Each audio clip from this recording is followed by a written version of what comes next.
लो, cabinet सचिव का जवाब आ गया और सवाल था कि 8वां वेतन आयोग में देरी क्यों है। टर्म्स ऑफ रेफरेंस को सार्वजनिक क्यों नहीं किया जा रहा है। क्या 8वां वेतन आयोग 1 जनवरी 2026 से लागू होगा। क्या इसकी घोषणा 2026 में संभव है। यदि आप घोषणा 2027 में करते हो तो क्या आप एरियर दोगे।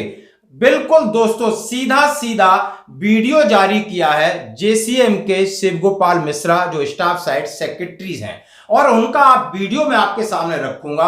और ये जो सवाल और जवाब हुए, उनके साथ जो मीटिंग हुई, यानी कि लोकसभा और राज्यसभा के बाद लगातार सरकार के ऊपर दबाव बनाने की कोशिश की जा रही है, लेकिन सरकार क्या कह रही है वो आज आपको सुनना होगा।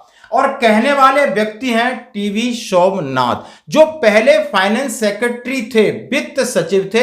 उन्होंने पेंशन संशोधन यानी यूपीएस प्रणाली के लिए पूरा काम किया और उस काम में एक्सपर्ट है। इसलिए उसके बाद इनका प्रमोशन हो जाता है और ये वरिष्ठ अधिकारी हैं, यानी इस देश के सबसे वरिष्ठ अधिकारी हैं। माननीय प्रधानमंत्री जी के भरोसेमंद हैं और उनके सलाहकार हैं। अब इनसे मीटिंग करनी पड़ी जेसीएम के शिव गोपाल मिश्रा साहब ने।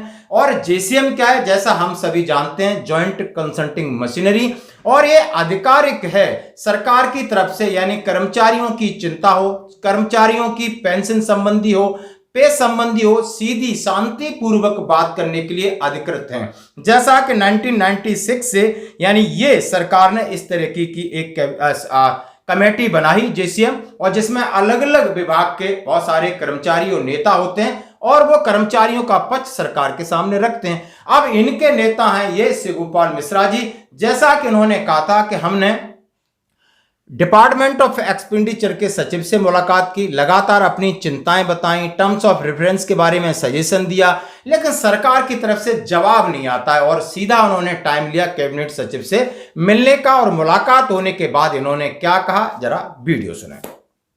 देखिए, दोनों बातें हुई है और दो अलग अलग मुलाकातें हुई हैं। अच्छा। एक मुलाकात में मैंने उनसे जो रेल सारे केंद्र सरकार के कर्मचारियों की अंविश है कि करीब करीब जो है वो 8 महीने से ज़्यादा हो गया है सरकार को ये घोषणा किए हुए कि 8वां वेतन आयोग बैठेगा, लेकिन अभी तक टर्म्स एंड रेफरेंस फाइनलाइज नहीं हुआ है और अभी तक कमेटी का गठन नहीं हुआ।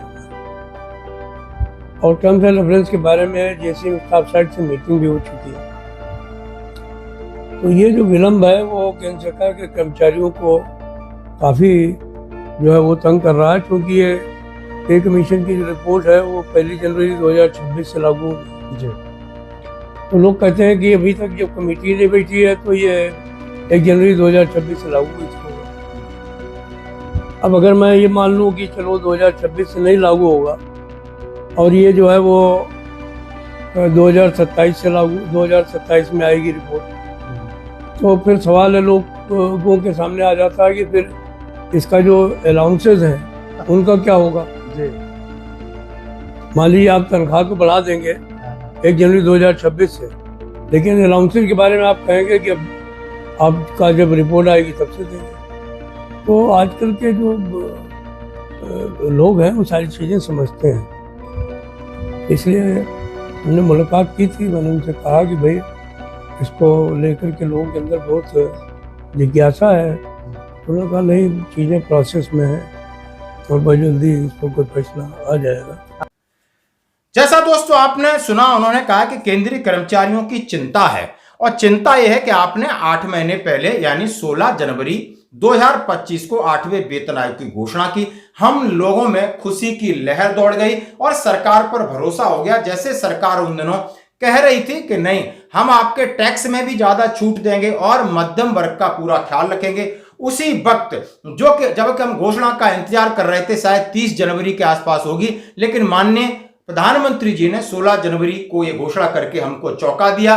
और उसके बाद एकदम शांति हो गई है, सब में बेचैनी है, अलग अलग प्रकार की खबरें, अलग अलग प्रकार के सर्वे जो कि आकर के हमें और निराश करते जा रहे हैं। इसके बारे में उन्होंने कहा कि आखिर विलंब क्यों है, जबकि टीवी सोमनाथन जी ने 8वें वेतन आयोग को लेकर पहले कहा था जब वो वित्त सचिव थे। उन्होंने कहा है इसके लिए 5-6 महीने बहुत हैं। यदि उनसे पूछा गया कि 7वां वेतन आयोग तो फरवरी 2014 में हो गया था उसकी घोषणा, उन्होंने कहा कांग्रेस पार्टी का चुनावी स्टैंड था, चुनाव की वजह से कर दिया, हमें इतना समय नहीं लगेगा। बिल्कुल सही कहा, समय नहीं लगेगा, क्योंकि इन्होंने कहा है सारी चीज प्रोसेस में है। सबसे पहले आप सुनिए, सारी चीज प्रोसेस में, इसको अंडरलाइन कीजिए। और प्रोसेस में क्या है, जैसा कि आप समझ सकते हो, एम्बिट कैपिटल की रिपोर्ट ने कहा था कि आप अगला जो फिटमेंट फैक्टर होगा वो आपका 1.83 से 2.46 के बीच में होगा। यानी इतना बड़ा गुगली मार के खबर चलने लगी कि 30 से 34% आपकी पे पेंशन में बढ़ोतरी होती है। उसके बाद एक कोणक करके दूसरा फाइनेंशियल कंपनी, उसकी रिपोर्ट आती है, आपका फिटमेंट फैक्टर 1.8 होगा। अब उसके बाद ये सारे रिपोर्ट्स आती है 21-22 जुलाई, जो कि राज्यसभा लोकसभा में सवाल पूछने के बाद।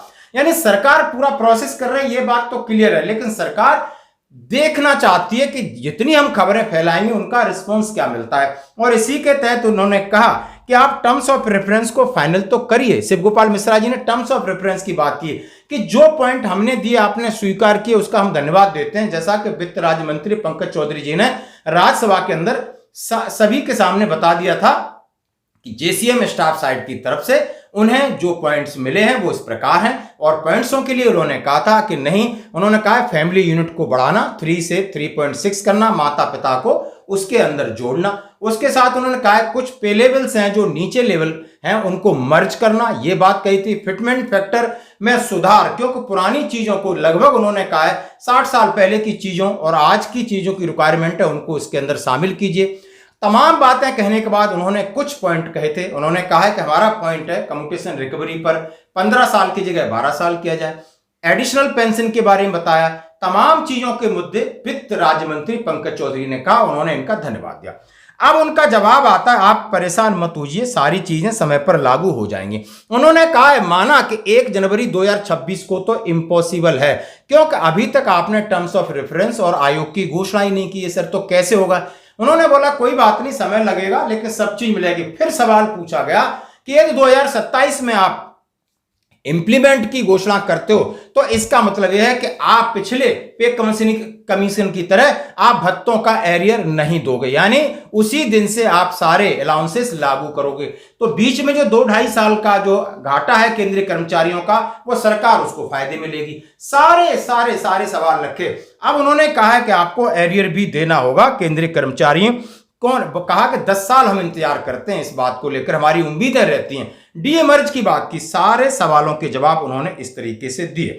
तो दोस्तों जैसा हम समझ सकते हो कि केंद्रीय कर्मचारियों की जिस तरीके से अभी जो खबरें चल रही हैं, जिस तरीके से फाइनेंशियल कंपनी जो रिपोर्ट अपनी लगातार दे रही, अब ला करके इन्होंने 1.92 से बढ़े लगभग 30 से 32%, यानी फिटमेंट फैक्टर आपका 2.1 या 2.12 होने वाला था, अब सीधे 1.8 पर ला करके इन्होंने खड़ा कर दिया है। और अब सरकार चाहती है आखिर इसकी प्रतिक्रिया क्या आती है, उसके हिसाब से सरकार अपना काम करेगी।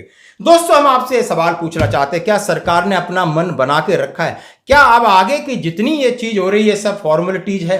सरकार चाह रही, सरकार को खुद पता है, क्योंकि यदि टर्म्स ऑफ रेफरेंस भी एक्सेप्ट कर दिया जाता है तो आयोग भी बनेगा। आयोग 15 महीने लेता है, 1 साल लेता है, अपनी पूरी रिपोर्ट सरकार को देगी। तो क्या सरकार मानेगी? सरकार वही करेगी जो सरकार ने पहले प्लान करके रखा है। जैसे जैसे कि रिपोर्ट आ रही है, जैसे आपने कहा है कि 1.8 लाख करोड़ रुपए का अतिरिक्त प्रभार सरकार पे पड़ेगा, तो सारी कैलकुलेशन सरकार ने बना ली है। आपको क्या मिलेगा ये सिर्फ और सिर्फ मोदी जी जानते हैं। इसके ऊपर आपकी क्या राय? धन्यवाद।